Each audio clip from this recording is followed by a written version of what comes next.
Fishkin-Techstination, your destination for gadgets and gear. I'm Fred Fishkin. Ford calls it BlueOval City, a sprawling complex in West Tennessee that will build the automaker's next-generation truck, codenamed T3, and also house battery manufacturing. The company says it will provide 6,000 jobs and job training as well. Electric vehicle plant manager Kearns. Our workforce development team has been working in the local community for more than a year now, understanding what the pipeline is, where the people are coming from, which institutions, and working with government. So there's a Tennessee College of Applied Technology being built on site.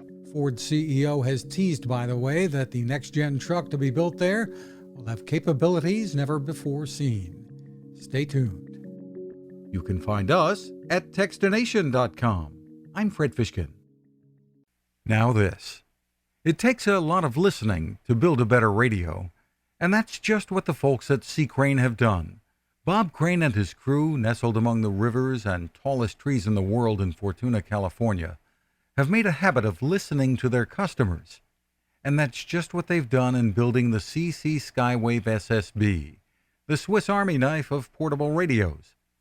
For everyday listening to AM or FM in the yard or patio or on the nightstand without having to drain a mobile phone battery, it's a great companion. But it is also a companion equipped for NOAA weather information and alerts that can be life-saving. You can listen to FEMA and Coast Guard transmissions too. Beyond all of that, you can tune into shortwave signals from around the world. It's compact, easy to take with you, and built to last. The CC Skywave SSB. Click on the link at teased.com.